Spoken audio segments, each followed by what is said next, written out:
കൊണ്ട് ഇങ്ങനെയൊക്കെ ഉണ്ടാക്കാന്ന് ആ ഒരു വീഡിയോ കണ്ടപ്പോഴാട്ടോ എനിക്ക് മനസ്സിലായത്. അപ്പോൾ ആദ്യം ഒരു 5 നല്ല പഴുത്ത നേന്ത്രപ്പഴം എടുത്തിട്ടുണ്ട്. വലിയ പഴമാണെങ്കിൽ ഒരു 4 എടുത്താൽ മതി കേട്ടോ.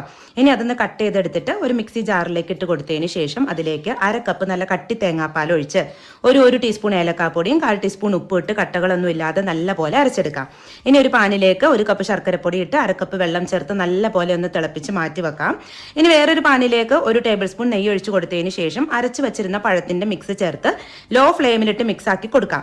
ഒരു 3-4 മിനിറ്റ് കഴിയുമ്പോൾ പഴം നല്ല പോലെ അങ്ങ് ചൂടായി വരും. ആ സമയത്ത് നമ്മൾ റെഡിയാക്കി വെച്ചിരുന്ന ശർക്കരപ്പാനി ചേർത്ത് നല്ല പോലെ മിക്സ് ആക്കി കൊടുത്തുകൊണ്ടേയിരിക്കാം.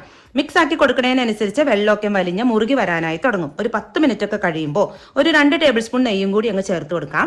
എന്നിട്ട് വീണ്ടും മിക്സ് ചെയ്ത് കൊടുത്തുകൊണ്ടിരിക്കാം. ഇനി പാനിൽ നിന്നൊക്കെ നന്നായി വിട്ട് വരുന്ന സ്റ്റേജിൽ നേരത്തെ നെയ്യ് തടവി കുറച്ച് വെളുത്ത എള്ളിട്ട് കൊടുത്തിരുന്ന ഒരു പാത്രത്തിലേക്ക് ഞാനിത് മാറ്റി കൊടുക്കുന്നുണ്ട്. എന്നിട്ട് നെയ്യ് തടവി ഒരു സ്പൂണ് കൊണ്ട് മുകൾ ഭാഗം ഒന്ന് ലെവൽ ചെയ്ത് കൊടുക്കാം. ഇനി ചൂടാറുമ്പോൾ ഡീമോൾഡ് ചെയ്ത് കട്ട് ചെയ്തെടുത്താൽ നല്ല ടേസ്റ്റുള്ള ഏത്തപ്പഴം ഹൽവ റെഡി. അപ്പൊ എങ്ങനെയാ?